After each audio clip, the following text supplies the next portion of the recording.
Assalamualaikum warahmatullahi wabarakatuh. Perkenalkan kami dari kelompok 2. Kami akan mempresentasikan tentang materi berpikir perubahan. Anggota dari kelompok 2 yaitu yang pertama saya sendiri Fauzi Ramadan, kemudian Mas Rifki Ulil Azmi, dan kemudian yang ketiga Mas Iska. Sebelumnya kita akan belajar tentang apa saja materi yang akan dibahas. Materi yang akan dibahas ini yang pertama ada definisi berpikir perubahan. Yang kedua ada pemahaman akan pentingnya perubahan dan peranan mindset atau pola pikir. Kemudian yang ketiga perubahan mindset. Yang keempat mindset entrepreneur. Yang kelima teori kecerdasan finansial. Yang keenam hambatan-hambatan yang ditemukan saat memulai usaha. Yang ketujuh tips praktis dalam kaitannya dengan berpikir perubahan itu sendiri. Dan yang kedelapan kaitan antara kewirausahaan dan berpikir perubahan. Langsung saja kita masuk ke definisi berpikir perubahan. Definisi berpikir perubahan. Pertama kita mulai dari definisi berpikir dulu. Menurut Kodidah dalam bukunya di tahun 2016 mengatakan bahwa berpikir adalah sebuah representasi simbol dari beberapa peristiwa. Sedangkan menurut Driver dalam Kodidah juga mengatakan bahwa berpikir adalah melatih ide-ide dengan cara yang tepat dan seksama yang dimulai dengan adanya masalah. Jadi berpikir adalah satu keaktifan pribadi manusia yang mengakibatkan penemuan yang terarah kepada suatu tujuan. Berpikir menghendaki kita untuk menemukan pemahaman atau pengertian yang kita kehendaki. Menurut Diana Septi Purnama, berpikir adalah suatu proses dinamis di mana setiap individu bertindak aktif dalam proses berpikir menghadapi hal-hal yang bersifat abstrak. Pada proses berpikir, individu membuat hubungan antara objek yang ada untuk menemukan suatu pemahaman tertentu. Kemudian definisi perubahan. Menurut Nani Nurmayanti Husanah, perubahan merupakan sesuatu yang unik karena perubahan-perubahan yang terjadi dalam berbagai kehidupan itu berbeda-beda dan tidak bisa disamakan, walaupun memiliki beberapa persamaan dalam prosesnya. Menurut Vincent Gasper, perubahan adalah bagian terbesar dari kenyataan bisnis. Sedangkan menurut Kateora, perubahan adalah hasil suatu masyarakat yang mencari cara memecahkan masalah yang diciptakan oleh perubahan dalam lingkungannya. Sehingga dengan demikian dapat disimpulkan bahwa berpikir perubahan adalah suatu keaktifan pribadi manusia yang menggunakan ide-idenya dalam rangka menciptakan sebuah perubahan. Kemudian kita masuk ke pembahasan yang kedua, yakni pemahaman pentingnya perubahan dan peranan mindset. Yang pertama, perubahan adalah hal yang tidak dapat dilepas pisahkan dari kehidupan manusia. Tentu saja adanya perubahan yang terjadi memberikan sebuah kenyataan bahwa hidup itu dinamis, selalu berubah-ubah. Seiring dengan perubahan yang terjadi itu, pada akhirnya akan muncul pola pikir atau mindset dari individu. Pola pikir atau mindset adalah keseluruhan atau kesatuan dari keyakinan yang kita miliki, nilai-nilai yang kita anut, kriteria, harapan, sikap, kebiasaan, keputusan, dan pendapat yang kita keluarkan dalam memandang diri kita sendiri, orang lain, atau kehidupan ini. Dengan demikian, peran mindset adalah semacam filter yang kita bangun untuk menafsirkan apa saja yang kita lihat dan alami. Pola pikir memberitahu kita bagaimana hidup ini harus dimainkan, yang akhirnya akan menentukan apakah kita berhasil atau tidak.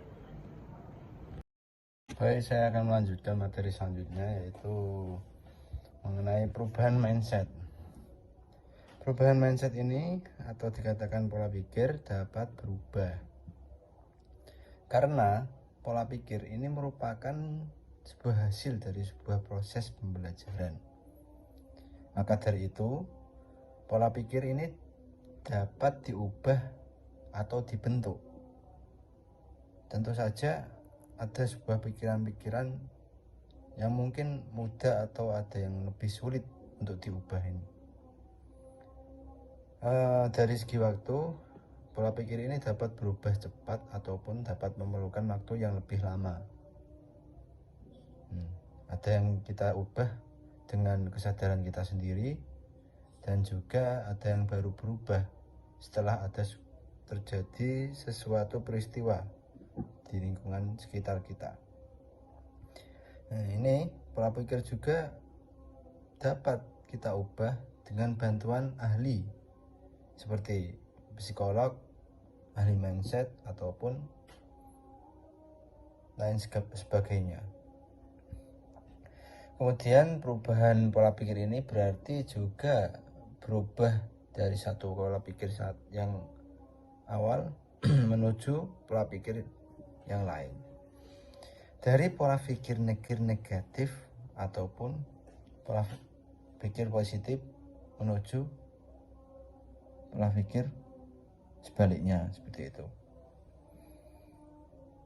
Seperti contoh, dari seseorang pecundang menjadi seorang pemenang. Itu contoh dari perubahan pola pikir. Kemudian selanjutnya yaitu yang keempat, mindset entrepreneur. Nah, di sini seorang entrepreneur memiliki karakter produktif. Dapat kita jumpai dengan sifat produktif yang ada pada seseorang entrepreneur tadi, bukan sebuah perilaku konsumtif atau sering mengkonsumsi seperti itu.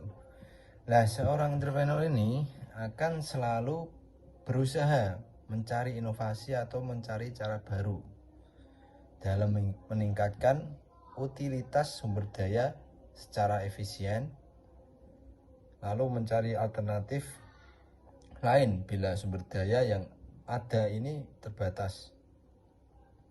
Nah, seorang entrepreneur ini cenderung menjadi job creator daripada menjadi seseorang job seeker. Nah, semua karakter tersebut disebabkan oleh sejumlah pola pikir positif, kemudian pola pikir kreatif, dan sebuah ketenangan, dan tentu saja pola pikir produktif yang dimilikinya. Kemudian pola pikir produktif ini dapat ditumbuhkan apabila kita ini menghargai dan memahami kelimpahan ataupun keterbatasan yang ada atau yang kita hadapi.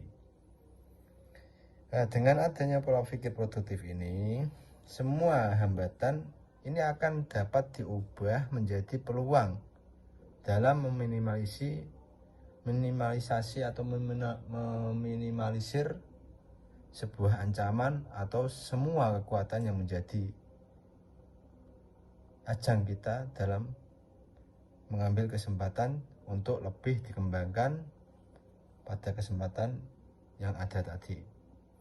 Selanjutnya pembahasan yang kelima, yaitu kecerdasan finansial. Nah, kecerdasan finansial ini itu maksudnya lebih menekankan pada konsep ekonomis. Untuk itu, kecerdasan finansial ini memerlukan sebuah kreativitas lebih menekankan pada konsep ekonomis. Untuk itu, kecerdasan finansial ini memerlukan sebuah kreativitas dalam finansial. Nah, kreativitas finansial ini berusaha mengubah mindset yang ada pada diri kita sendiri dalam mengikuti pola pikir manusia sejahtera yang efisien dan sesuai konsep ekonomi tadi. Nah, kreativitas secara finansial ini dapat menuju dari zona lama atau zona nyaman yang kita anggap ini nyaman sebelumnya menuju zona baru yang memiliki banyak tantangan. Nah, seseorang yang kreatif ini akan mampu melakukan perubahan atau perpindahan tersebut dengan perhitungan yang matang sehingga dapat menghasilkan zona baru yang lebih nyaman dan menjadi pijakan pada kesempatan di masa depan dengan mengorbankan kenyamanan hari ini. Itu sebuah kecerdasan finansial. Baik, saya akan melanjutkan presentasi berikutnya, yaitu tentang hambatan-hambatan yang ditemukan saat memulai usaha. Pada saat akan memulai usaha, banyak entrepreneur pemula yang mempunyai hambatan mental berupa persepsi yang negatif tentang kemampuan dirinya. Hambatan persepsi negatif tersebut antara lain: satu, dia itu terlalu muda atau terlalu tua. Kemudian yang kedua, tidak berbakat, dan ketiga, tidak atau belum mempunyai modal. Untuk memulai usaha, kita hanya butuh 3M, yaitu motivasi yang kuat, mindset yang tepat, dan make it. Selanjutnya ada tips praktis dalam kaitannya dengan berpikir perubahan. Di sini ada 2 cara. Yang pertama, teknik visualisasi. Teknik ini menjadikan khayalan sebagai cara untuk membangun visualisasi positif. Tahapan dalam melatih teknik visualisasi yaitu yang pertama, relax. Kemudian yang kedua, fokuskan pada apa yang akan kita visualisasikan. Kemudian yang ketiga, bayangkan tujuan sedetail mungkin. Kemudian yang keempat, libatkan emosi, yaitu seperti Anda merasakan nikmatnya mampu meraih tujuan itu. Kemudian yang kelima, lakukan visualisasi seperti itu secara berulang-ulang. Kemudian yang kedua ada teknik afirmasi. Teknik ini merupakan teknik yang memberikan penghargaan kepada diri sendiri dengan kalimat-kalimat yang memotivasi untuk berubah menjadi lebih baik. Misalkan dengan mengucapkan kalimat-kalimat positif untuk diri sendiri.